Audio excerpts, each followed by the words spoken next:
very strange to me. I'm sorry. There's a fashion editorial here. I shouldn't have been talking about that. Nixon would have never worn a jacket like this. We know that, right? We were talking about the moratorium, and I think the most poignant protest occurred in Washington, D.C. Benjamin Spock, Coretta Scott King, who was the widow of Martin Luther King, and others led a candlelight march on the White House. And if you've ever seen photos of this on TV, it's really powerful. Just a dark night with candle, you know, like several tens of thousands of people carrying candles in this vigil, very silent, quiet vigil. What also is really telling here is that the type of people participating in these anti-war protests expands now. And there's a book by Tom Wells called The War Within, which really goes into some good detail on this. It's not just kind of, you know, the typical long-haired campus student the media would stereotype. For example, in the moratorium in Washington, D.C., John Laird participates. His father is Melvin Laird, who was Nixon's Secretary of Defense. Antonia Lake is there. Her husband is Tony Lake, who is Kissinger's aide. He's in the Clinton administration now. Susan and Peter Haldeman, the children of H.R. Haldeman, who was Nixon's chief of staff, participate in the moratorium. George Shultz, who's the Secretary of Treasury, and Caspar Weinberger, who's the director of the Office of Management and Budget, both have their kids participating. Spiro Agnew's 14-year-old daughter wants to attend too, okay, which infuriates him. The war is literally coming home to the administration. The moratorium terrifies and infuriates the White House because they cannot portray this as a bunch of long-haired, crazy, radical kids. Pat Buchanan, who is an aide to Nixon, says, "The war will now be won or lost on the American front. The public is confused and uncertain and is beginning to believe that they may be wrong, and they're beginning to feel themselves the moral inferiors of the candle-carrying pessimists who want us to get out now." Nixon claimed that the protesters were being duped by Hanoi and that they were actually prolonging the war. 2 weeks after the moratorium, Nixon goes on TV and gives his famous silent majority speech, where he claims that, in fact, a silent majority of Americans supported the war. But unlike these people who opposed it, they weren't going out and having rallies and protests. They were just doing their duty as good, loyal, patriotic Americans. They weren't having rallies like the anti-war forces, but a majority of Americans actually did support the war quietly. However, a month later, even more Americans participated in the MOB, the Mobilization to End the War, which essentially had discredited Nixon's claims that most Americans were against the war. The MOB began on November 13th. Protesters began a march against death. They wore kind of necklaces with names of soldiers who were killed in Vietnam. Again, a very powerful protest. They stopped in front of the White House, announced the name that was on their card, and they moved on. One newspaper said, "For almost 40 hours, through rain, hail, and bright sunlight, the death parade continued unabated. 45,000 marched in all." On November 15th, over 250,000 people met on the Mall in Washington, D.C. to demonstrate. In San Francisco, another 150,000. The Nixon administration, again, is reeling because to see middle America out there protesting the war was their worst nightmare. John Mitchell, the Attorney General, compared this to the Russian Revolution. The Bolsheviks were taking over. And in one of my favorite lines of the era, he looked at John Dean. If you know anything about Watergate, John Dean, buttoned down, three-piece suit, Yale counsel, you know, really as upper crust as they come. Mitchell turns to Dean and says, "Dean, you're a revolutionary like these kids. What do they want?" and it terrifies me that Mitchell probably meant it. Kissinger believed the same. He said that there was fascism in the streets of Washington, D.C. Mitchell and Kissinger were basically out of touch with most Americans. And in fact, the movement against the war was growing and becoming more and more mainstream. In Congress, there were bills, the Cooper Church Amendment, for instance, cut off funding for the war in Cambodia effective 1971. The Senate repealed the Gulf of Tonkin Resolution. In 1971, George McGovern, who was a Democrat, and Mark Hatfield, who was a Republican, proposed the McGovern-Hatfield or Hatfield-McGovern Amendment, which would have cut off all funding for the war. That failed. Also in 1971, the New York Times leaked the Pentagon Papers, a secret history of the war compiled by McNamara's staff when he was still Secretary of Defense, which really revealed some of the decision-making and the way the U.S. entered the war, and really kind of laid bare many of the justifications that Johnson and Nixon had used to defend the war. So all of these things really give a great deal of momentum to the mainstream anti-war movement. The moratorium, the mobilization, later, 1970-71, the Cooper Church Amendment, repealing the Gulf of Tonkin, Hatfield-McGovern, even though it fails, and of course the publishing of the Pentagon Papers. So there is really a strong movement on the part of millions and millions of Americans to end the war, to get out of Vietnam. Nixon, however, continues his withdrawals, and this takes the steam out of that movement. By May 1st, 1972, on May 1st, 1972, Nixon had pulled out another 70,000, so there were now just 69,000 troops in Vietnam. So with a relatively small number of troops, support personnel, pilots, and so forth, Americans did not have the same personal stake in the system. College kids weren't concerned about being drafted to Vietnam as they had been, for instance, in 1966 or 1967. So the movement itself loses steam. There are still major protests. We'll talk about, for example, VVAW, which is very important.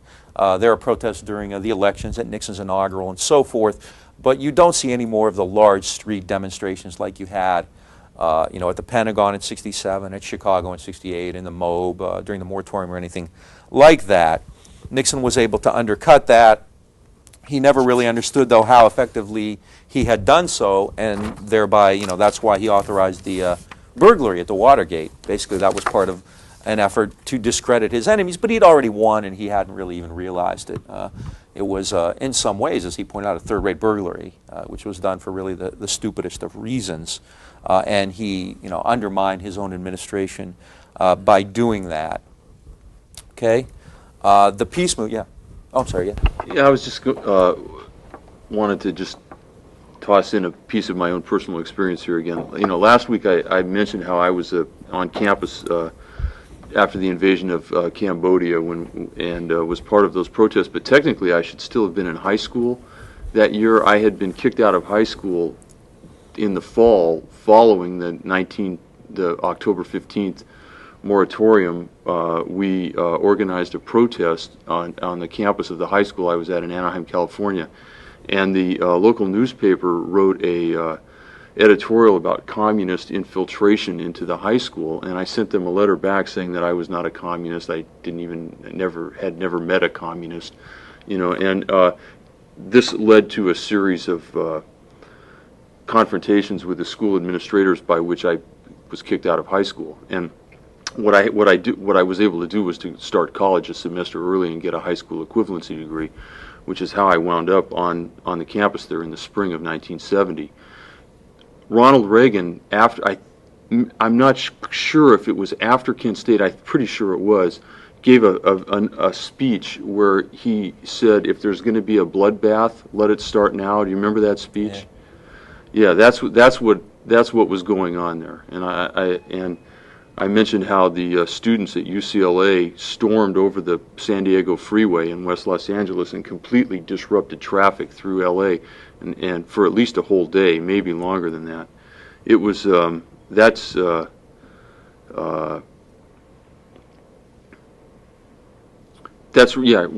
what you said, that awareness that you could get killed for doing this. I had been having arguments with my father about this, where he would become violently angry with me, and earlier, and I think a lot of people had that same experience, because his experience of war with World War II was so different than what we were looking at. But that experience, first with watching people who look like me in the streets of Chicago get beat up, and then watching people who look like me get shot in Kent State. I don't think you could ever trust the government in the same way that my father's generation had following those experiences. Yeah, I talked to some of the folks who've been around Ohio State for a while who were there in 1970, who told very similar stories, just terrifying. I mean, they actually the National Guard was called to Columbus too, to Ohio State, and it was really kind of a standoff there.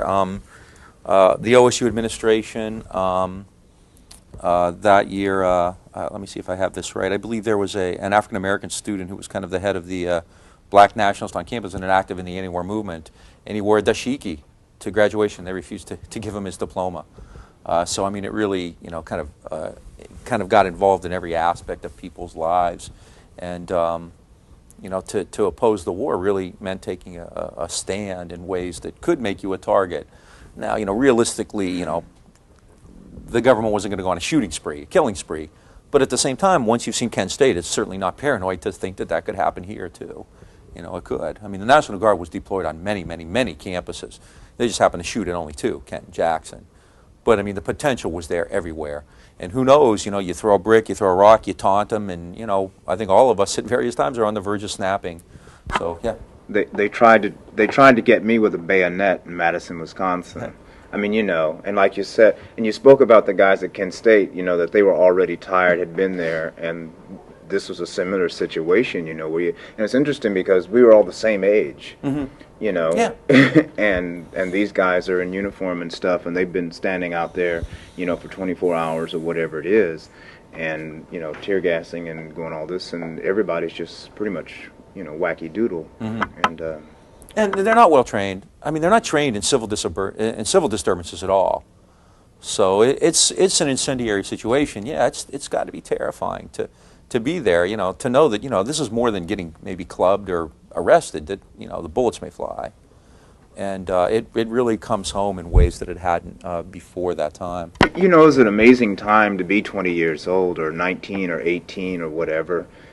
The whole period of the late 60s or through the 60s and into the early 70s, that 10-year span, was just an amazing time to experience all of the change, both positive and negative, but just all of the social change that was going on, and to be young and to be able to be actively involved in all of that, and from the sex, drugs, and rock and roll to the civil rights movement to Vietnam. I mean, it was just color television. I mean, really, I mean, just an amazing time to have your youth and to be able to experience all of these different things, and all of this change, that was going on. Yeah. I hear that, and I wish I'd been born 10 years earlier. Yeah, I missed all that, stuff.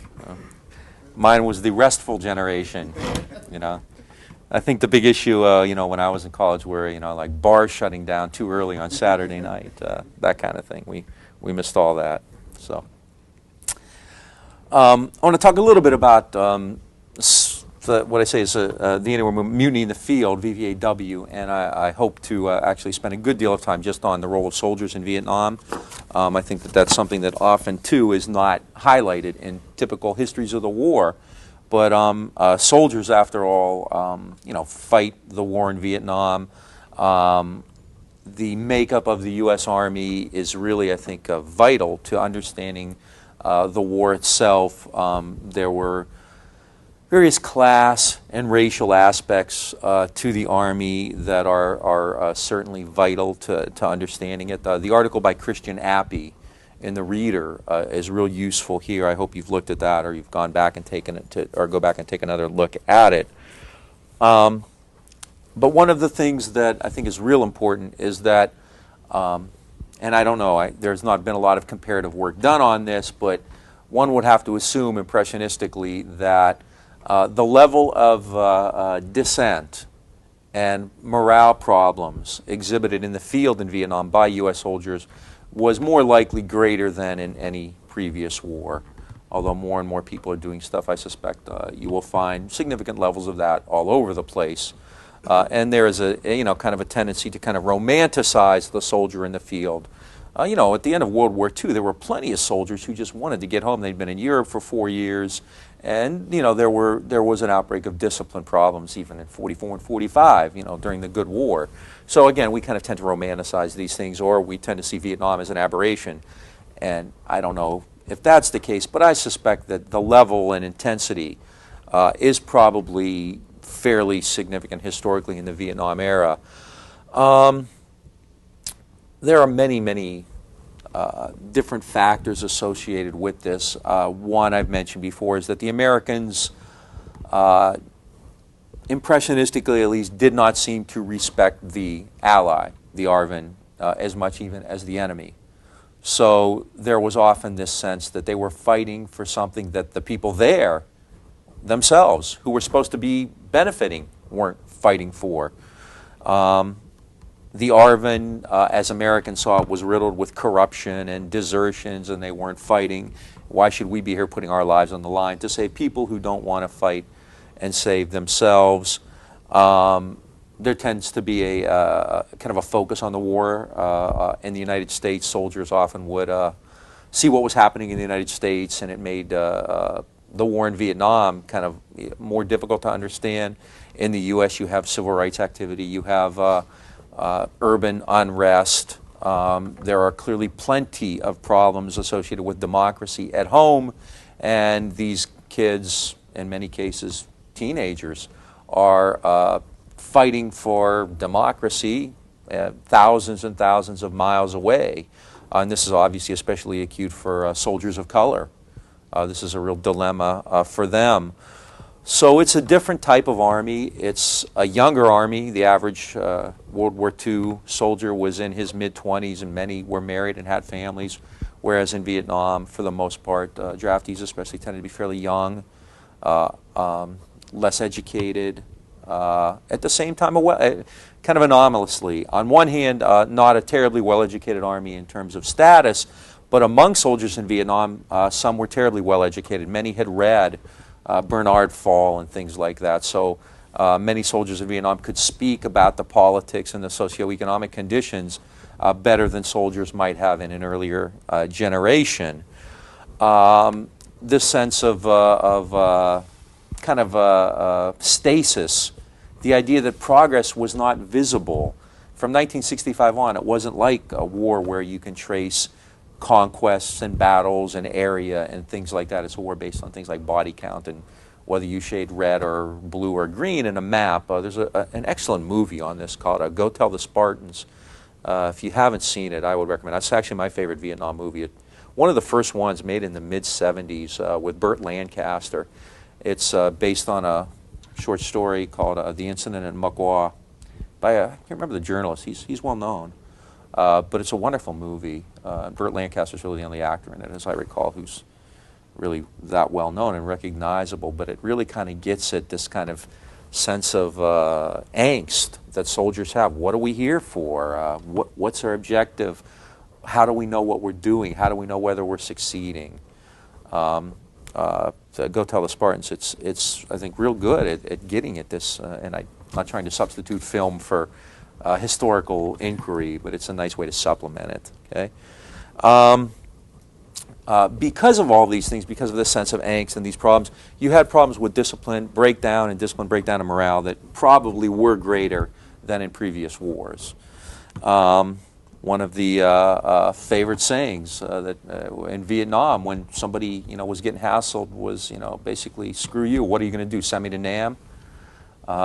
And that was actually co-opted at home. It's kind of interesting, too, to see the way kind of vets and soldiers were kind of brought in and commodified and co-opted at home. So hippies would start wearing, like, vets' uniforms and say stuff like, "What are you going to do? Send me to Nam?" and so forth. So there was this carryover.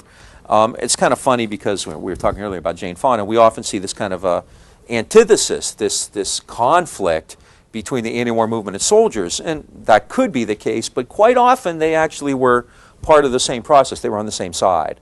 And in fact, many people in the anti-war movement went to great lengths to bring soldiers in, to integrate them. It was a great coup if you could have an anti-war rally and feature a Vietnam veteran in uniform at it. And in the same way, a lot of vets would basically come home and, kind of see what was happening in American society, the sex, drugs, and rock and roll, and basically kind of adopt that as well, let their hair down. It was kind of common, and everybody, was wear your hair long, I'm sure. That wasn't any different for returning veterans than it was for people who'd been in college the whole time. And I'm sure in both cases their fathers were yelling at them to get a haircut, like Archie Bunker would be. And what's the big play of the day? The major media event of the day is hair, right? Which is, if you've ever seen it, quite potent. As I said, I think it's a wonderful anti-war statement, although that kind of gets lost in it. In Vietnam, soldiers, as I said, they're significantly different. There's a very serious drug problem. And I think this is almost certainly going to be greater in Vietnam than in previous wars. Well, first of all, the drug culture at home is exploding, or, excuse the bad pun, mushrooming. And there is a steady supply of cheap and potent drugs. Marijuana has a kick to it. THC levels were 5% compared to 1% in the United States. Heroin, a vial of heroin at home might cost $200. In Vietnam, it was like $2. So it was just real easy to get access to drugs. As Al McCoy and others have pointed out too, there's good evidence that the leaders of South Vietnam were involved in the Asian drug trade, which meant not only that it was cheap and available, but also that the U.S. really couldn't do a whole lot to stop this, because these are the people running the war, and you really can't crack down on them. Opium and heroin, 95% pure. By 1973, the Pentagon admitted, and the numbers may be higher than the Pentagon's official numbers, that 1/3 of troops had used heroin. And that's a fairly staggering amount. 1/3 of troops had used heroin, and about 20% may have been addicted at one time. In 1971, a congressional survey found that drugs were more plentiful on the average base than cigarettes or chewing gum. On some bases, the drug problem had become so severe that commanders would import prostitutes to the bases to service the men so that they wouldn't have to go out to the villages where they would not only get prostitutes but also get drugs. So we'll bring the prostitutes in, keep the drugs out that way. And this was, all done unofficially, not through authorized channels, but nonetheless not about it. Drugs were done for many reasons. I don't think they were any different in Vietnam than they would be at home. It's fun. It's a way to forget about your life. It's a way to deal with the fear and the anxiety and all that kind of stuff. But they were cheap and plentiful, and in fact were often brought back home. And returning vets may have used drugs and then come home with that habit, or they may have gotten that habit and then been shipped out to Vietnam. It's kind of a symbiotic thing. I don't think one can be seen as the cause of the other. It was just cheap and plentiful no matter what. There were also problems with military discipline and morale. We've talked about this before. In pursuit of high numbers on the body kill, in order to get promotions and whatnot, officers would inflate figures, but also they would sometimes try to coerce troops into actions that they really weren't all that enthused about taking. Coerce them into battle. This also could, in times, lead to things like My Lai, brutalities. The issue of brutalities is one that has been touched upon, but still, I think, in the coming years will be studied more and more and more. Again, recently, just in the last month or so, there have been reports of a major massacre in Korea, at No Gun Ri. And actually, I'd heard about this before. This has kind of been something that's been floating around for some time, and the Army is now officially having an inquiry into it. So again, the type of massacres that occurred in My Lai probably are not an aberration, but when you juxtapose those against the whole concept that we Americans were there fighting the good fight, we were there on the side of freedom and democracy, and in fact they're engaging in this type of brutality, it really does require then a great deal of thought about what this all meant. In fact, groups of veterans would often come home, and they formed something called the Winter Soldier Organization. From Thomas Paine's famous line, these are the times that try men's souls. The summer soldier and the sunshine patriot will in this crisis shirk from the duty to his country. But it's the winter soldier, the soldier who stays there with Washington during the winter at Valley Forge, who deserves the love and affection of his countryman, or something like that. So these Vietnam veterans come home and have the Winter Soldier investigation. And in this, many vets appear, and they testify about their own experiences. with regard to atrocities and brutalities or things that they committed. And basically they believed that these weren't isolated incidents, that this was American policy, that in the pursuit of high numbers, in the pursuit of body kill, that these kinds of things were inevitable. In fact, I'm assuming that we are all familiar with what My Lai is. If not, check one of the reference books we have. My Lai was the most, in terms of numbers, the greatest atrocity during the war. American troops led by Lieutenant William Calley went into the village of My Lai and in one morning massacred about 400 to 500 Vietnamese women, children. The entire village was decimated, killed at close range. Women were raped and then murdered. Just a total brutality conducted by Charlie Company. And as somebody pointed out on the email, it was also an American, Hugh Thompson, who actually, an American, was he a gunnery sergeant? He was a pilot. Yeah, but he was... He had a gunnery sergeant with him. No, I thought Thompson was the gunnery sergeant, wasn't he? I don't think Thompson was a pilot. But at any rate, Thompson himself basically had American troops stand in between Calley's people and those Vietnamese peasants who were still alive. And basically, Thompson gave orders to shoot Calley's people if they continued the massacre. It's incredibly powerful. I'm surprised it's never been made into like a made-for-TV movie or something like that because it has all the elements in it. But it's incredibly powerful. But before going out on maneuvers that day, Calley's superiors had basically told him to shoot anything that moves. And again, this is part of the whole idea. You know, I need to get promoted. I need to get these big kill numbers. This is the way the war was being run. It was also a war in which children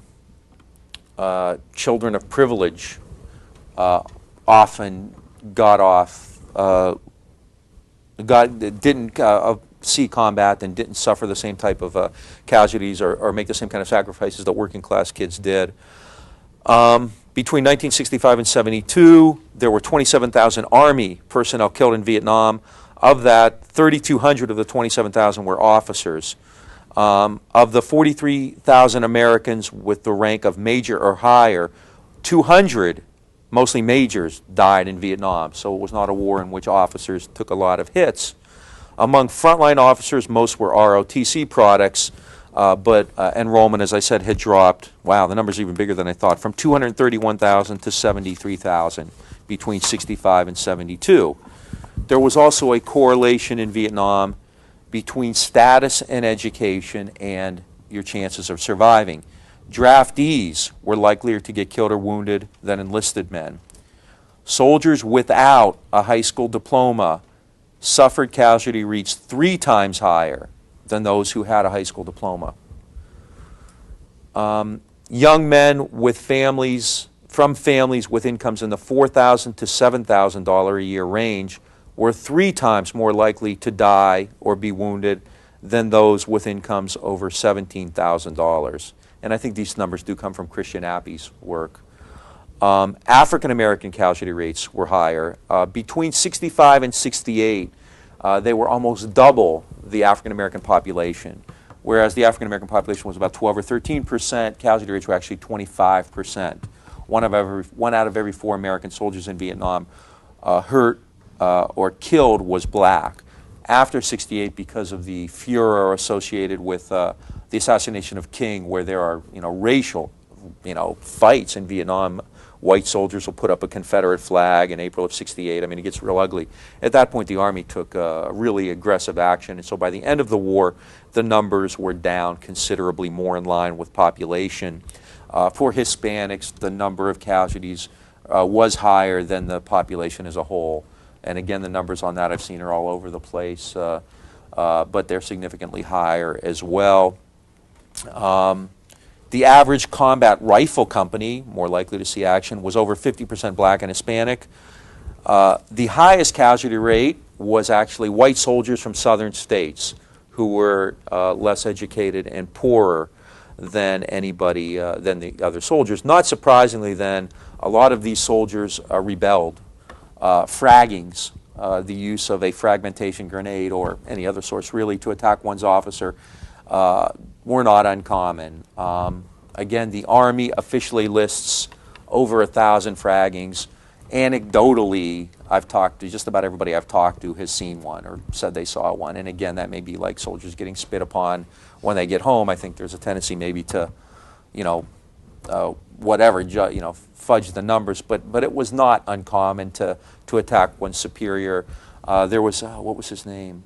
General, it was like, starts with a Z, Zayas or something like that. There was a $10,000 bounty on one general's head because he was considered particularly odious in this regard, that he was sending troops into battle and they were getting decimated. So it wasn't unusual to have, you know, an officer who was seen as being particularly aggressive, kind of a, you know, a Dr. Strangelove or a Rambo type, have a bounty on his head. And again, that's something that would be fascinating. The number of discipline problems was quite significant in Vietnam, statistically. There were some estimates that over 2,000 fraggings were committed and over 100 U.S. officers were killed. Hundreds of thousands of soldiers received less than dishonorable discharge. Probably the biggest group to come out of this was VVAW. VVAW stands for Vietnam Veterans Against the War. As I said, the anti-war movement was a movement in the sense that everybody kind of agreed that the war had to end, but it's not a movement in the sense that it's organized at all, or there are groups within it. And I think you can make a strong case that VVAW may be as important as anybody in the anti-war movement. It was organized. It had anywhere from 25 to 30,000 members, although again, membership was fairly informal. It was veterans. And as one of the magazines pointed out at the time, these guys are trained and know how to fight and kill, which probably was not lost on the administration either. VVAW was part of a broader GI movement. A lot of soldiers, active duty and veterans, opposed the war in Vietnam. Every base had a coffee house on it, and it was not unusual for these coffee houses to become the centers of anti-war activity. The Oleo Strut in Fort Hood may have been the best known. Often they would have their own newspapers. I forget what the Fort Hood paper was called. It was an underground newspaper full of anti-war stories on it, written by soldiers, active duty soldiers. Coffee houses tended to be kind of the center of the anti-war movement. A lot of entertainers, the aforementioned Jane Fonda, Donald Sutherland, John Savage, I mean a bunch of people, all the names of course are flying by me now, participated in the coffee house movement. They would go around the country from coffee house to coffee house performing, doing anti-war skits and things like that. They often called it, for a while it was called the FTA tour. The F of course standing for Free the Army rather than any other obscene word that F might stand for. Soldiers often would have a peace sign, or FTA, which of course stood for Fuck the Army, written on their helmet. Resistance could be a little more serious and overt than that. There was essentially a mutiny on the USS Kitty Hawk, a naval ship, basically refusing to, soldiers there basically mutiny, refused to sail out for Vietnam. They also had an anti-war newspaper on the ship called the Kitty Litter. On other Navy ships, sailors sabotaged radar and gears when they were deploying to Indochina. In November of 1972, aboard the Constellation, the USS Constellation, one of the greatest mutinies in U.S. naval history occurred. 144 sailors refused to reboard the Constellation in Southern California, and as officers tried to round them up, they were essentially just laughing at them. I mean, nobody took it seriously. Amid these kinds of problems within the military, Colonel Robert Heinel, who was a respected military officer, wrote an article called The Collapse of the Armed Forces, and he concluded by quoting Pogo, "We have met the enemy and he is us." Basically that fighting Vietnamese had become secondary to the war within the military, and within that VVAW was the most significant. They had had a great sense of flair, a great sense of theater, not unlike Abby Hoffman or Jerry Rubin or others in that period. On New Year's Eve 1971, they took over the Statue of Liberty and flew the flag upside down. During the trial of Lieutenant Calley, who was arrested for the My Lai massacres, VVAW began the Winter Soldier hearings, going around the country talking about Calley. In a sense, they were actually somewhat sympathetic to Calley because they saw him as a scapegoat. They couldn't understand how one particular individual could be on trial basically for an entire war when this kind of stuff was occurring, and that's part of the Winter Soldier investigation was saying, hey, you know, Callie's not alone. I mean, you know, this was pretty typical. In fact, James Gavin, a retired general at the time, thought that he wrote that it's tragic that they're court-martialing Callie when all these Air Force pilots and Air Force bombers are, you know, eating, you know, steak dinners at home after they drop their payload. So there was a great deal of debate within the military, and people tend to see Callie as a scapegoat. I mean, Callie was the only one, you know, convicted for My Lai, which kind of implies that he acted unilaterally on his own and nobody else bore responsibility for it. And I think if you talk to most military men in the chain of command at the time, they found that repugnant as well, that they believed that the buck should have stopped a lot further up, a lot higher up than Callie, and VVAW was part of that. VVAW went around the country testifying about this. The FBI ranked them as the third most subversive group in the country, behind the Weathermen, the Weather Underground, and the Black Panthers. And they played it up. They wore their uniforms. They would go to anti-war rallies. They would talk fairly violently, and they were trained. I mean, in that sense, you know, they were more dangerous than the Weather Underground and the Black Panthers. These guys knew how to handle weapons. They had some sense of military discipline. For anti-war people, they were a gift from heaven. You know, tens of thousands of vets who were ready to integrate themselves into the anti-war movement. At any rally of the day, you could almost guarantee that vets would be at the forefront. One of my friends, he was actually in another group called GIs United Against the War, but he remembers a rally in Washington, which opened with vets from the Abraham Lincoln Brigade, American communists who had fought in the Spanish Civil War. They led the parade, all these old men in their berets, incredibly powerful. And then VVAW. And I mean, you know, by the time you're done, there's not a dry in the place, and it's incredibly powerful. VVAW had one of the more impressive, the more memorable anti-war activities of that period. In April of '71, they called it Dewey Canyon 3.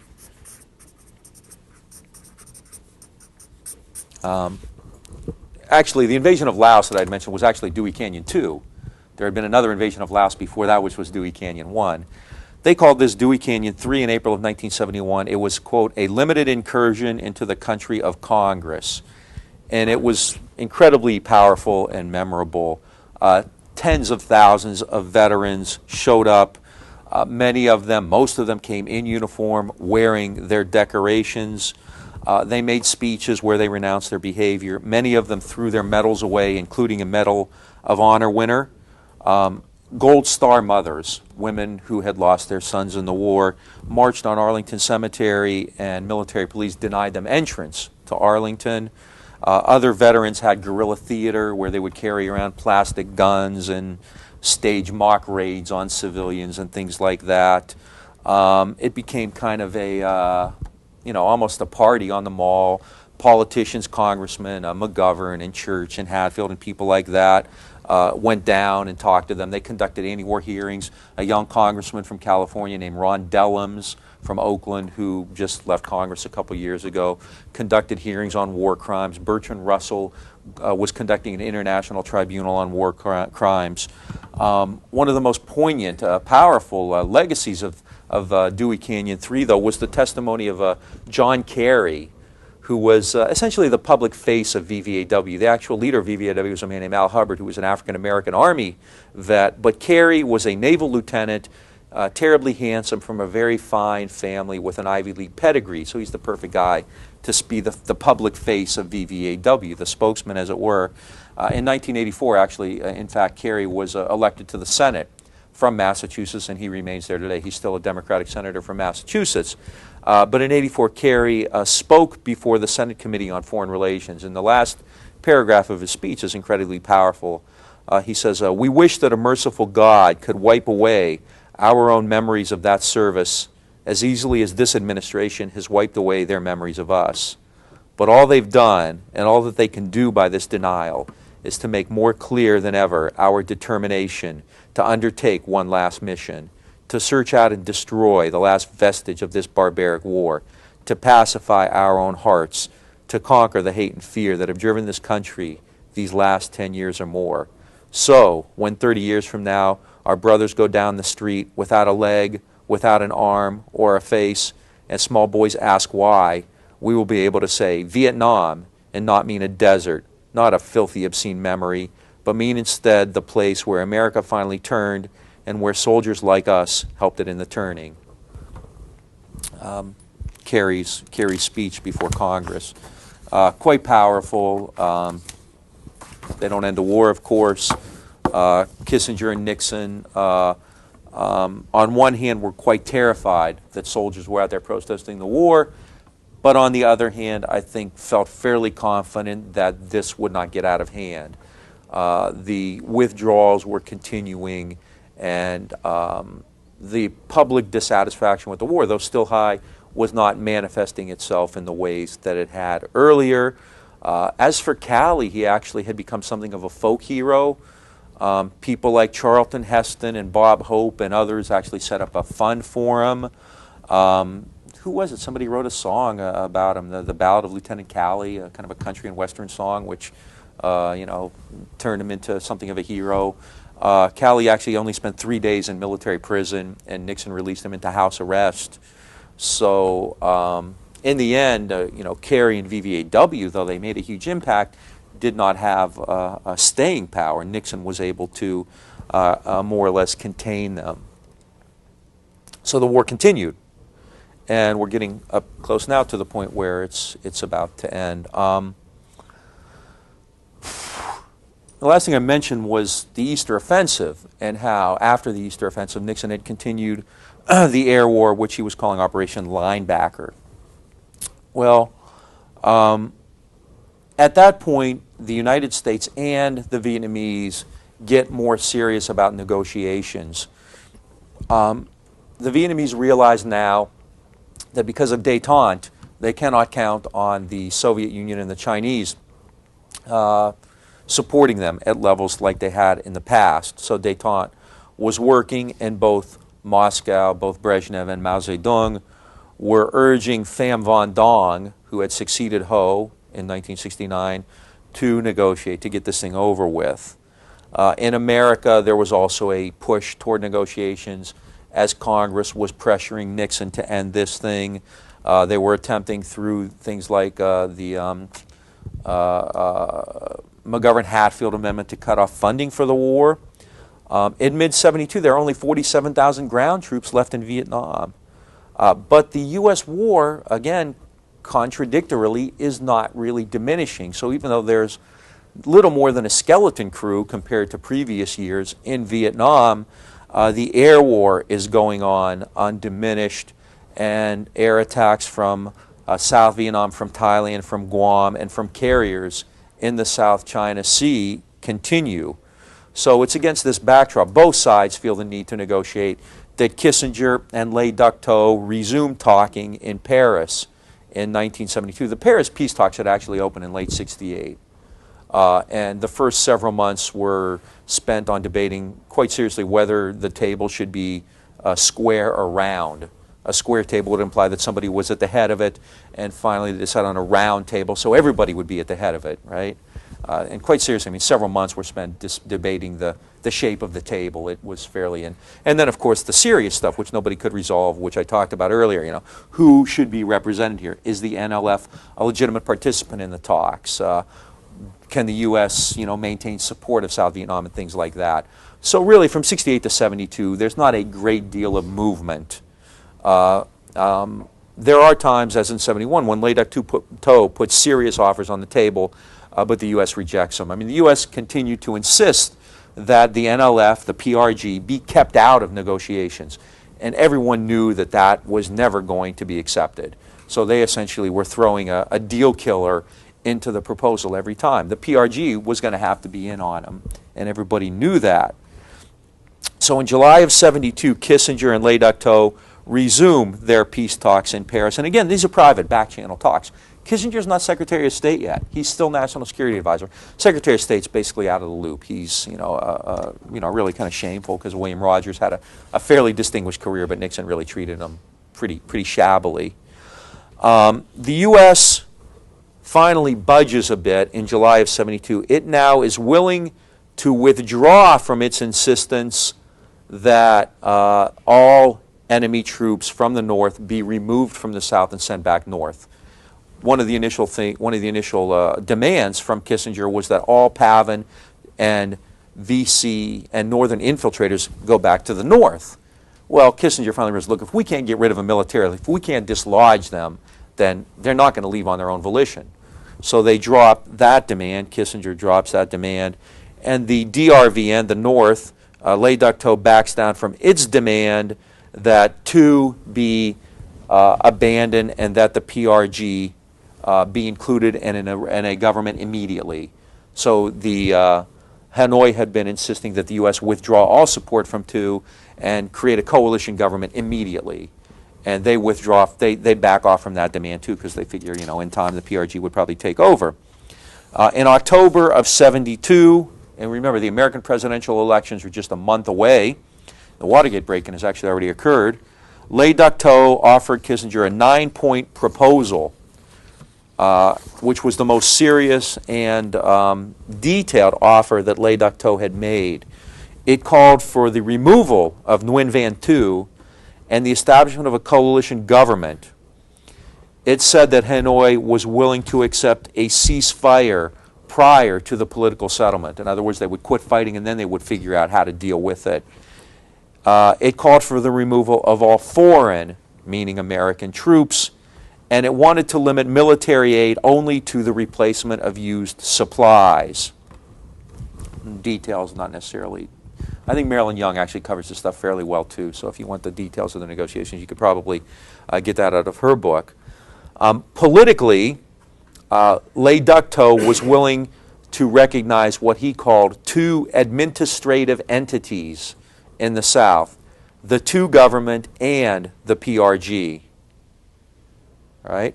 So in the South there would be two, not necessarily, he wouldn't call them governments, he called them administrative entities. I'm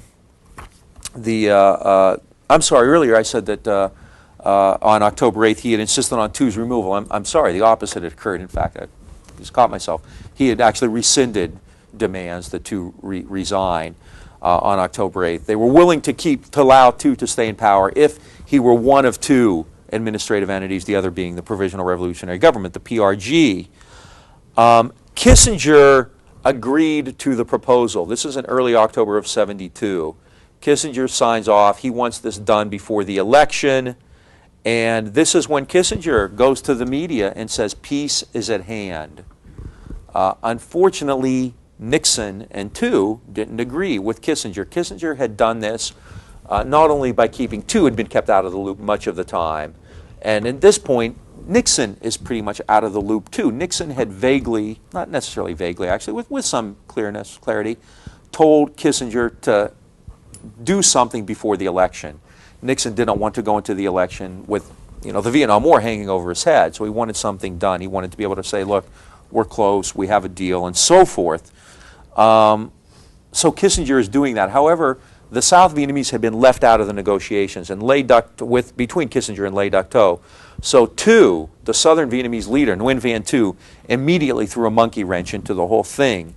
In October, Nguyen Van Thieu listed his, quote, 69 objections to the 9-point program.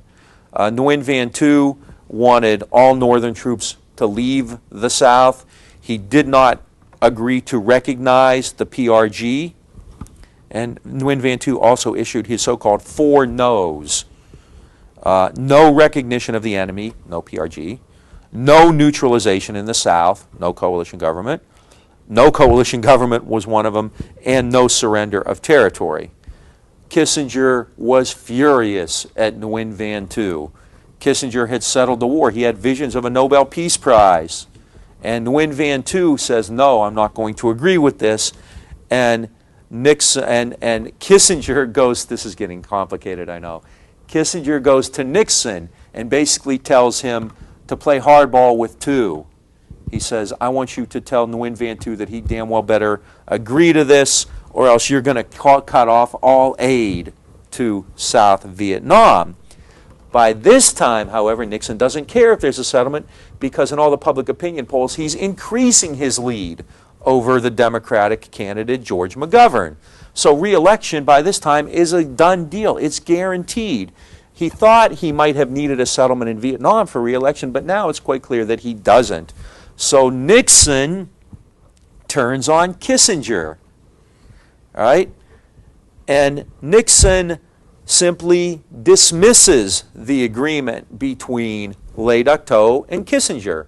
Kissinger and Le Duc Tho had shaken hands on it. It was a done deal. And Nixon says, screw you, Henry. You know, I don't need it now. In turn, Kissinger turns on Le Duc Tho, and he issues new threat to the DRVN. Right? He promises more airstrikes and demands that Le Duc Tho reopen the issue of northern troops remaining in the South. This was kind of the art of the double cross. Kissinger had double crossed Nguyen Van Tu by keeping him out of the loop. Nguyen Van Tu had double crossed Nixon by issuing the 69 objections. Nixon double-crossed Kissinger by scuttling the peace agreement, and then Kissinger double-crossed Le Duc Tho by resuming the war. This is where I get to have a little fun in my writing on this. I said years earlier, Bob Dylan had written, "To live outside the law, you must be honest," and apparently Nixon and Kissinger had not been listening recently to Blonde on Blonde. Okay.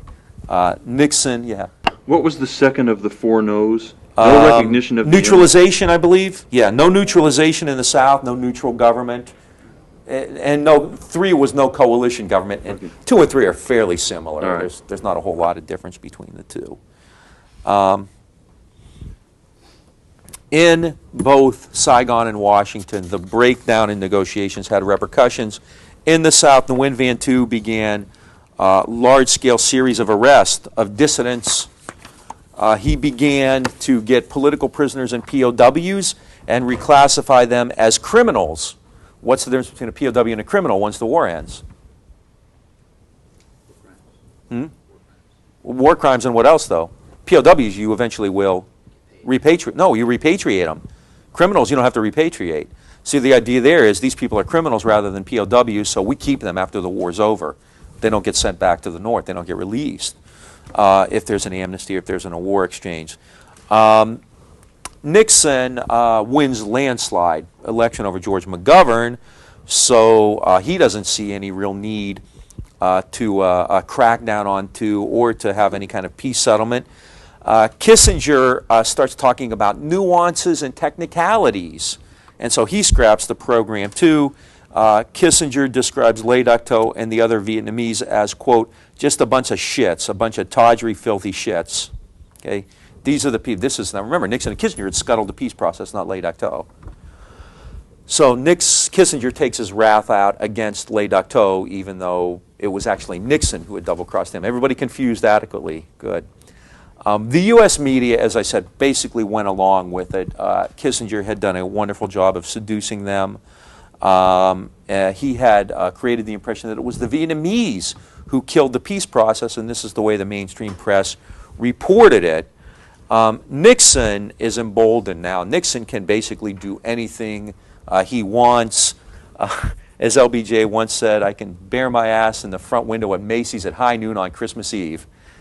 I just had to figure out some way to get that in there. Well, Nixon can kind of do that now. All right? Nixon decided to play madman again, and in December of '72, he unleashes Linebacker 2, better known as the Christmas bombings. And these two are very controversial as to what the impact was. Again, official military and government histories often say that this is what ended the war. In fact, I think there's another way to look at it. Linebacker 2, the Christmas bombings. They began on December 18th and they lasted until December 29th, 11 days. This was an incredibly devastating display of American power. Fighters, F-105s, F-4s, F-111s, and over 200 B-52s flew round-the-clock missions for 11 days. One of Kissinger's aides, Roger Morris, called it calculated barbarism. Air Force TAC aircraft flew over 1,000 sorties, over 100 a day. B-52s, another 750 sorties, about 75 a day. They dropped a combined total of over 40,000 tons of bombs, hitting virtually every military and communications facility, docks, shipyards, workplaces, and the biggest hospital in North Vietnam. The B-52s in some places left craters 50 feet in diameter. Even though the northern Vietnamese by this time were well prepared for the B-52 attacks, about 2,000 civilians were killed nonetheless. Linebacker 2 caused significant and serious damage in North Vietnam. And again, that's something, we can't stress enough. North Vietnam was ravaged as a result of the American air war. The North Vietnamese, by the time the war was over, lost probably, in terms of having killed, actually had killed probably twice as many people, mostly civilian, as South Vietnam and the U.S. did. So North Vietnam took huge hits, suffered intensive and extensive damage during the Christmas bombings, but at a great cost as well. The North Vietnamese had a very impressive anti-aircraft capability. They had over 1,000 surface-to-air missiles, SAMs, mostly gotten from the USSR. And during the Christmas bombings, during that 11-day period alone, they downed over 20 tactical aircraft and 15 B-52s. Hanoi claimed to have shot down 34 B-52s, not the 15. And some Pentagon officials privately admitted that, in fact, there were more than 15 shot down. So the cost is clearly in the billions of dollars for this mission. In addition to that, 44 American pilots were shot down and killed or taken as POWs at this time. Politically, Nixon caught heat from all over the place. Virtually everybody condemned the Christmas bombings. The Vatican, Pope Paul VI did. European leaders spoke out. Olof Palme, the Prime Minister of Sweden, compared Nixon to a Nazi, to the Nazi atrocities in World War II. The Soviet Union and China both threatened to call off détente because of the Christmas bombings. Leonid Brezhnev, the Soviet leader, called it the longest and dirtiest war he'd ever seen. Zhou Enlai and the wife of Mao Zedong, Qing Zhan, both attended a mass rally in Beijing to support the PRG, which was attended by the foreign minister of the PRG, Madame Nguyen Thi Binh. At home, over two-thirds of U.S. senators opposed the Christmas bombings, and they decided that they were once and for all going to stand up, and it looked like they were going to cut off all funding for the war. Nixon's approval rating, just a month after he was overwhelmingly reelected, was down to 39%. Okay? The American people, by and large, did not accept Nixon's rationale for the Christmas bombings. And this is despite the fact that the media was reporting it pretty much the way Nixon and Kissinger wanted them to. Nixon claimed at that time, and ever since that, until his death, and many of Nixon's supporters claimed, that the Christmas bombings had finally forced Hanoi to accept the treaty and to end the war. Okay? If anybody was forced to the bargaining table and forced to sign a deal by Linebacker 2, it was Nixon and Kissinger, because they could not maintain this kind of warfare any longer. The world was condemning them. The price was too high, and it did not have a huge impact. The damage done to North Vietnam during the Christmas bombings, though significant, was not atypical. They were used to it. The price that Nixon was paying was simply too great. He and Kissinger had to go to the negotiating table. The Vietnamese didn't. Linebacker 2 amounted to a terror bombing campaign without much, if any, political purpose, and it backfired politically, not just at home, but all over. So by January of '73, Nixon himself could finally see that the war had to end. Okay? And this leads then to the ultimate peace treaty. You have a question? Oh, okay.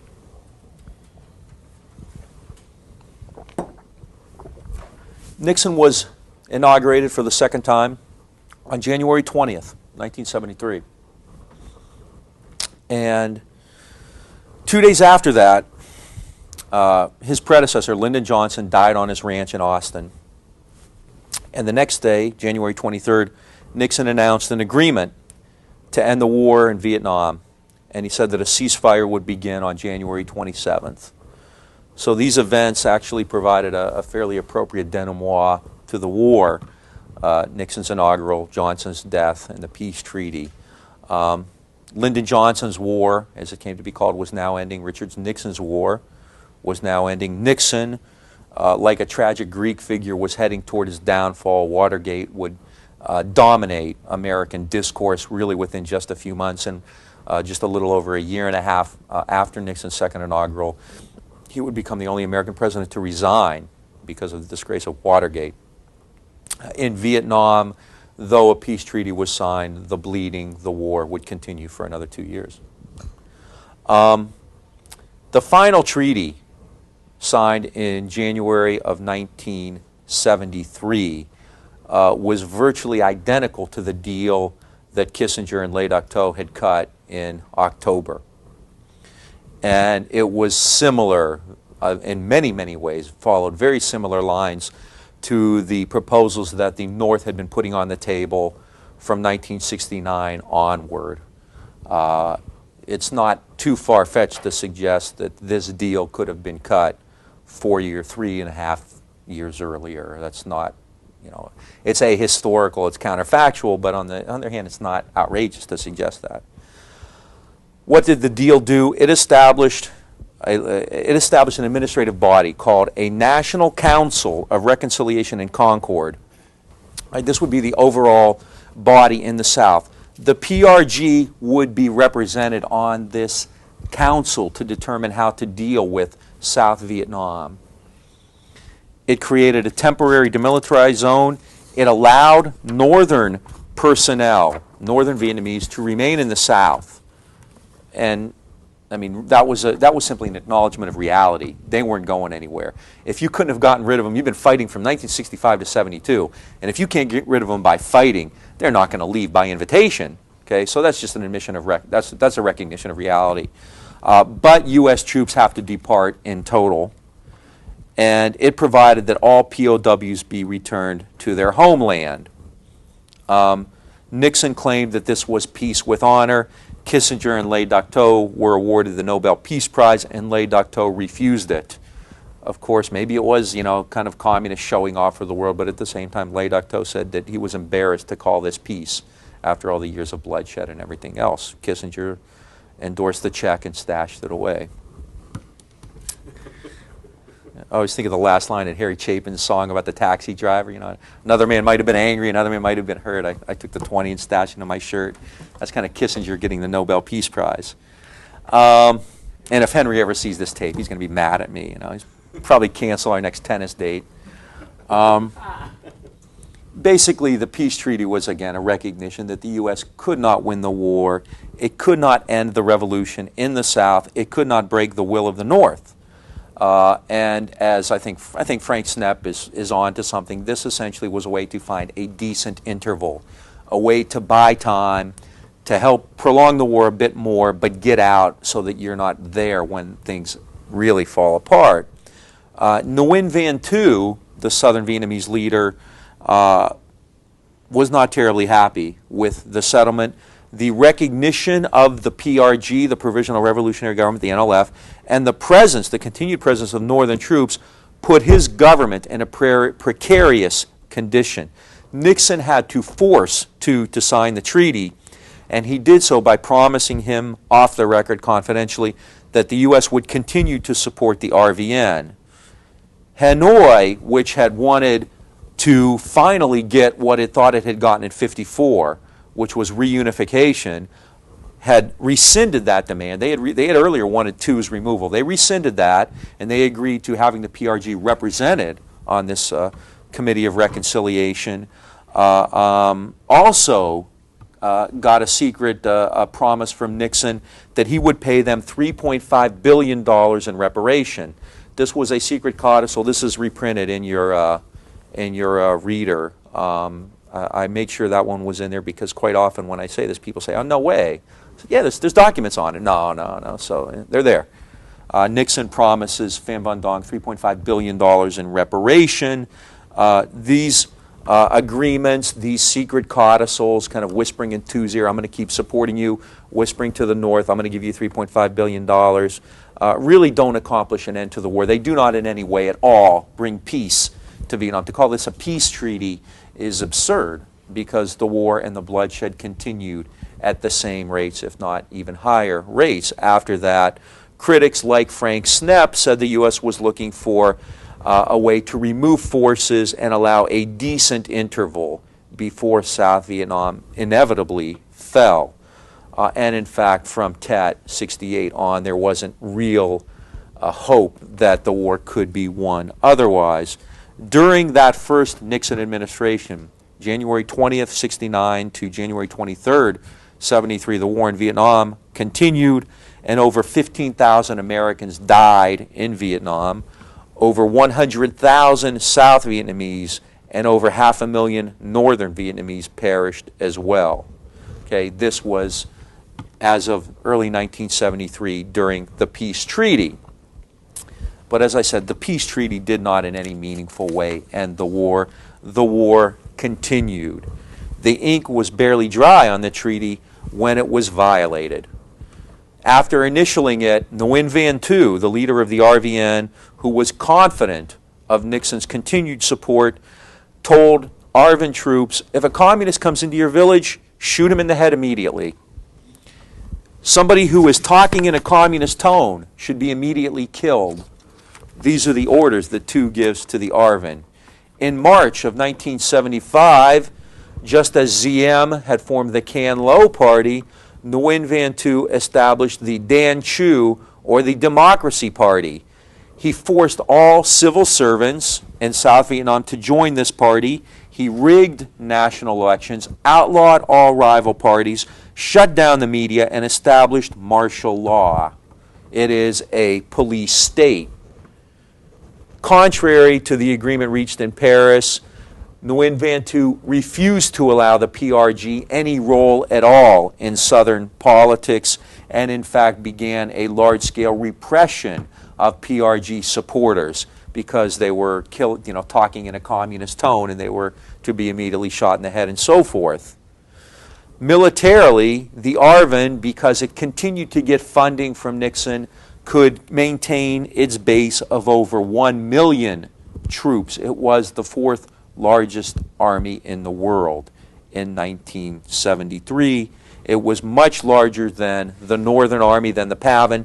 It had a sizable air force, and the PAVN didn't have an air force. And the RVN continued to be used in PRG resettlement zones. There were areas which were designated as PRG resettlement zones. They were supposed to go there. These are supposed to be demilitarized. The RVN continues to attack these zones.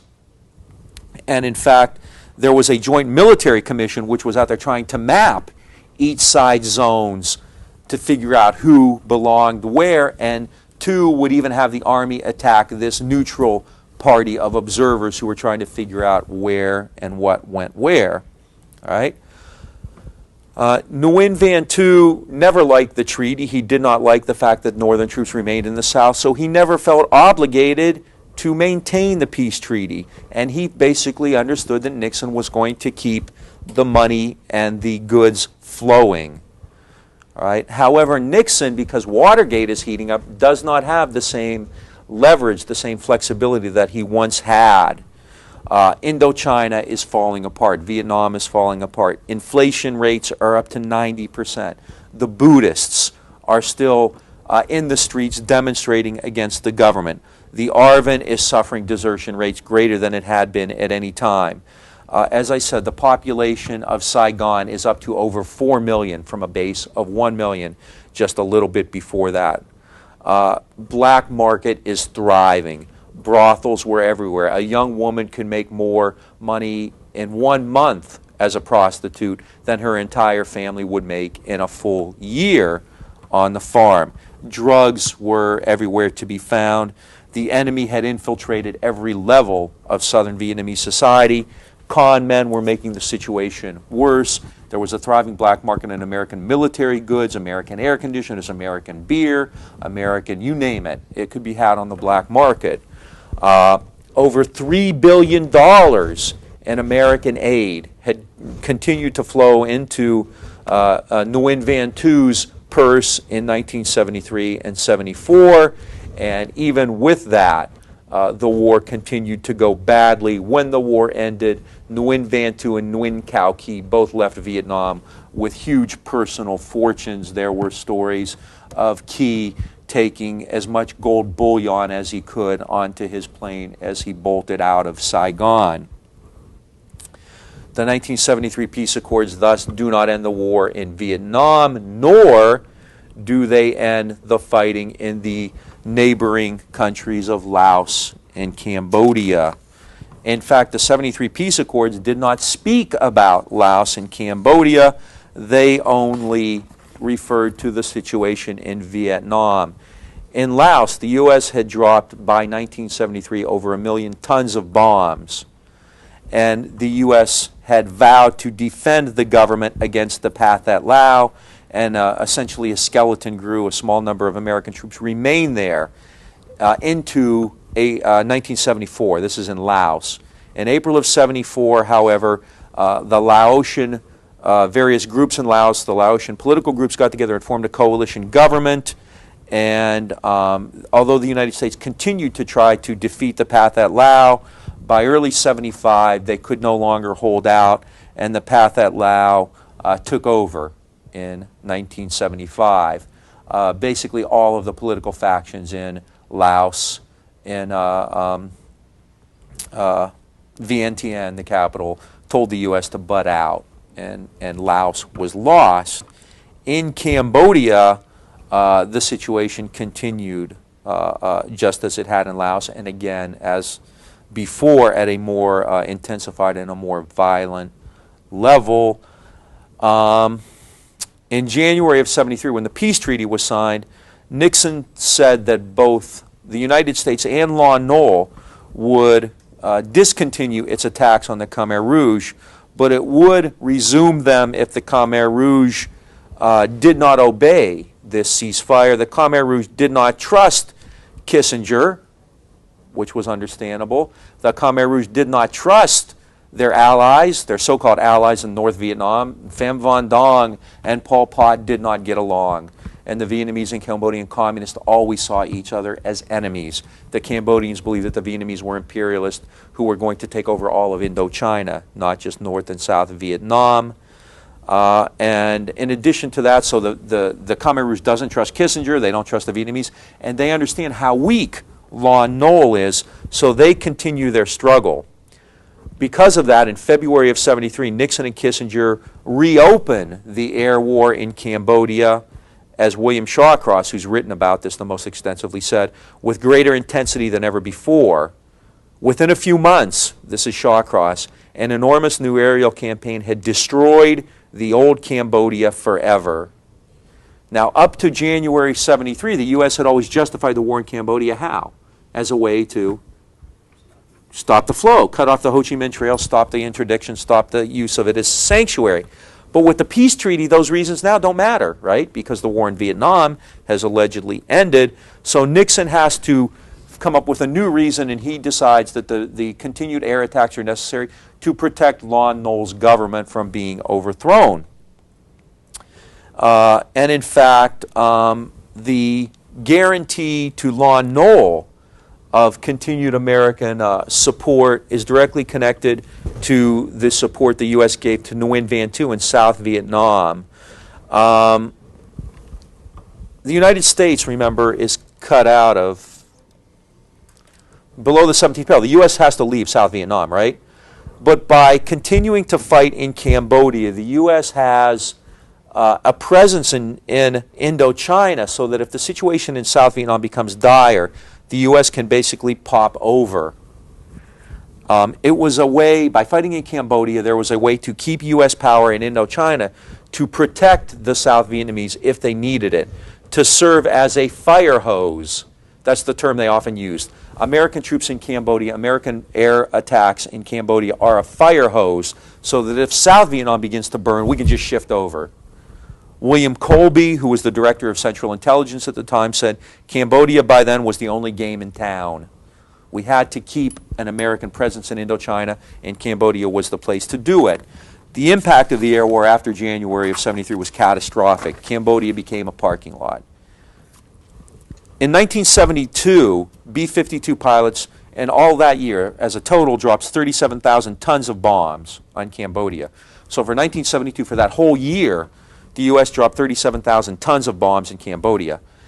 In March of 73 alone, 24,000 tons. In April of 73 alone, 35,000 tons. And in May of 73 alone, 36,000 tons. This is from B-52s. In addition to that, fighter pilots were unleashing monthly another 15 to 20,000 tons on Cambodia. At home, Congress finally put its foot down and voted that all American operations had to end in Cambodia by August 15th, 1973. The initial articles of impeachment against Richard Nixon included the secret war in Cambodia as grounds for impeachment. That was later taken out. One representative from Missouri, William Hungate, said it's kind of hard to live with yourself when you impeach a guy for tapping telephones but not for making war in Cambodia without authorization. Inside Cambodia, the Khmer Rouge grew stronger as the American attacks continued. And you can see, I think, a fairly clear correlation between the American Air War and Khmer Rouge's success and popularity. As the Americans fought in Cambodia, the Khmer Rouge got stronger, became more popular. By 1974, the Khmer Rouge controlled 80% of the country. Lon Nol's regime was dead in the water. By April of 75, the Khmer Rouge victoriously entered Phnom Penh, the capital, and established what they called Democratic Kampuchea. The Khmer Rouge emerged probably, I would argue, because of, not despite, the American Air War. One scholar, David Chandler, said the American bombing destroyed a good deal of the fabric of pre-war Cambodian society and provided the Khmer Rouge with the psychological ingredients of a violent, vengeful, and unrelenting social revolution. This was to be waged, in their words, by people with empty hands. The party encouraged class war between the base people who had been bombed and the new people who had taken refuge from the bombing and thus had taken sides in Khmer Rouge thinking with the United States. So the American Air War has a direct link to the establishment of the Khmer Rouge and Pol Pot in power. And in power, as I said, Pol Pot decimated huge numbers of Vietnamese. So within barely a decade, two indescribable horrors, the American Air War and the Khmer Rouge, had been unleashed on Cambodia. Okay, and we'll pick up next time.